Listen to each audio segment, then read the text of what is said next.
చిత్తూరు జిల్లా కుప్పం ద్రావిడ వర్సిటీలో గుడిపల్లె టీడీపీ అధ్యక్షుడు బాబు నేతృత్వంలో కూటమి నేతలు CM Chandrababu, deputy CM Pawan Kalyan, మంత్రి నారా లోకేష్ చిత్రపటాలకు పాలాభిషేకం నిర్వహించారు. ముందుగా ఎన్టీఆర్ విగ్రహానికి పూలమాలలు వేసి నివాళులర్పించారు. అనంతరం మీడియా సమావేశంలో బాబు మాట్లాడుతూ సీఎం చంద్రబాబు ప్రత్యేక చొరవతో ద్రావిడ యూనివర్సిటీకి ఇంజనీరింగ్ కళాశాల మంజూరు చేశారని అన్నారు. కుప్పం నియోజకవర్గాన్ని ఎడ్యుకేషనల్ హబ్ గా మారుస్తున్న సీఎంకు కృతజ్ఞతలు చెప్పారు.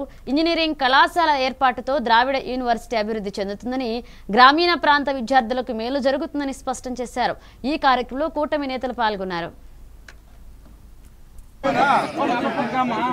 ఈ రోజున మన కుప్పం నియోజకవర్గంలో గవర్నమెంట్ ఇంజనీరింగ్ కళాశాల పెట్టడం అన్నది చాలా గొప్ప ఉద్దేశం.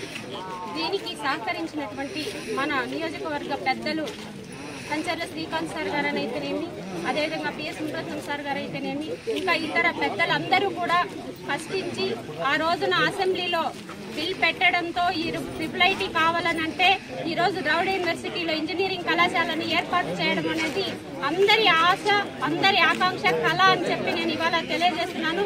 అది ఆ కళ ఈ రోజు నెరవేరింది. మన నియోజకవర్గంలో ఎక్కడ చూసినా అంటే గ్రామీణ ప్రాంతాల్లో ఒక ఎంపీపీ స్కూలు, అదేవిధంగా యూపీ స్కూలు, మళ్ళా ఉన్నత పాఠశాలలు ఎక్కడ చూసినా కూడా ప్రతి విలేజ్ లో కూడా ప్రతి 3 గ్రామాలకు 3 కిలోమీటర్లకు ఒక చోట ఎంపీపీ యూపీ స్కూలు, అదేవిధంగా మనకు జిల్లా పరిషత్ కళాశాల స్కూల్స్ అన్ని కూడా మనకి ఇవ్వడం జరిగింది. అంతేకాకుండా మండలంలో ఒక్కొక్క జూనియర్ కళాశాలని ఏర్పాటు చేయడం, ఇవన్నీ కూడా మన కుప్పం నియోజకవర్గాన్ని ఒక ఎడ్యుకేషనల్ హబ్ గా తీర్చిదిద్దినటువంటి మన ముఖ్యమంత్రి శ్రీ నారా చంద్రబాబు నాయుడు గారికి, అదేవిధంగా మన ఐటీ మినిస్టర్ శ్రీ నారా లోకేష్ బాబు గారికి ధన్యవాదాలు తెలియజేస్తున్నాము. దీంతో పేద విద్యార్థులందరూ కూడా ఇంజనీరింగ్ చదవడానికి ముందుకొస్తారని చెప్పి వాళ్ళందరి తరఫున కూడా ఈ రోజున మన కుప్పం నియోజకవర్గంలో ఇంత మంచి కార్యక్రమాన్ని మనకు శ్రీకారం చుట్టినటువంటి ప్రతి ఒక్క నాయకులకి కూడా